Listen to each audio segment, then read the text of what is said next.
karwa keto akero kama na inya Samuel don karwa keto pokwa biro ira Rosebella loopholes makamagi nyalo bedo ni ang'o momiyo wanenogi nikech adira kaka iwinjo e sekta mar somo en sekta ma wanyalo wacho ni omulo nyithindo duto manitiere pacho ka obed mago modak e bombe obed kata mago modak e kor gwenge mopogore opogore to wanyalo wacho ni e hik omenda ne wanno ka budget moket ne wechego mag somo odok piny nyalo bedo ni loopholes gi biro kaluwore ni ok okaw pach jokanyo manitiere sectors go yo makare kosango matimore.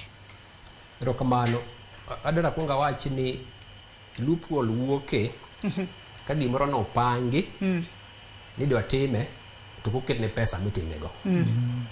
Kenya ka wan gi plan ma higni 5 miluongo ni medium term plan. Kane sirikal odonjo to gigo duto mane gikete manifesto ka nigi kete plan ma higni 5. Koro plan ma wacho gigo moro motim gi pesa no nitie. Pesa budget ukete plan figures. To pesa mabedo allocated tido katin.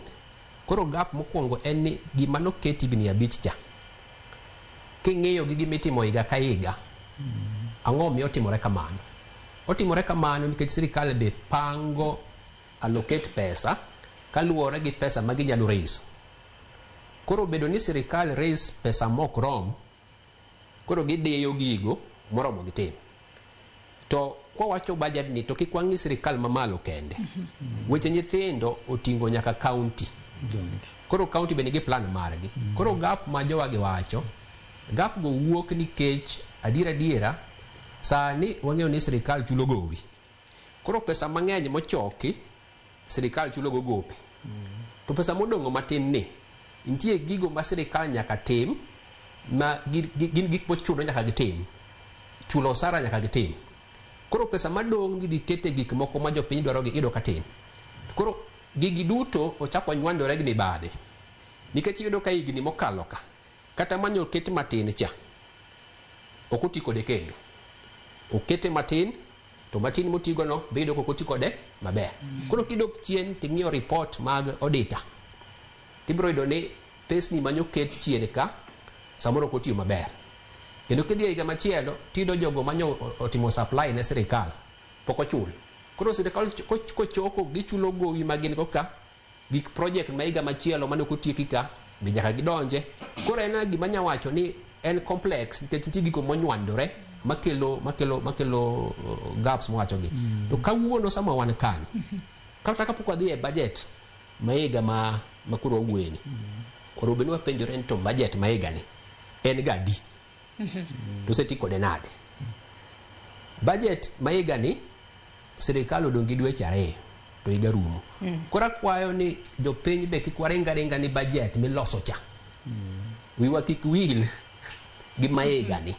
Nikech gimi wacho mano sirikal gi kisungu wacho ni sirikal timo budget giluongo ni 3-year rolling basis. Giboro iluongo ni MTF. Koro ino ka gima no kete budget 2022 no tim go gimiluongo ni projection ma higa mar 3. Koro sama sirikal loso budget masani ni to gidogo ging'iyo chien ni ne wasepango ni watimo ma higa ni. Koro budget ni ok en ni gima nyo wach higa ni. En gima continuous. To kidogo weche nyithindo wacho ni katiba oketo gigo moromo tim nyathi. Education ok en gimoro be ni penjo higa ka higa ni dwaro ang'o. Nikech ing'eyo maber nyithindo nyuolo higa ka higa. Ing'eyo ni gibiro dhi sikul. Ing'eyo nyathi ma ja class 1 nyaka dhi e 2 nyaka dhi e 3. Koro gimoro ka education ok en gimoro mipenjo ji ka higa osepange. To pange ni migawo mar education nigi plan ma higni 5. Koro gaps ma oneno gi kwadok chien tibiro ni samoro jopiny biluongo ni wachu pachu. To ng'ato kuwach ni gima ni wacho higni 3 cha. Nyo osetime ang'o. Mane mo yie gi Walter ni kata ma nyithindo gi. Diere mane loso medium term plan. Kata mane county loso CIDP ni wawuoyo gi nyithindo gi ma pach gi noter.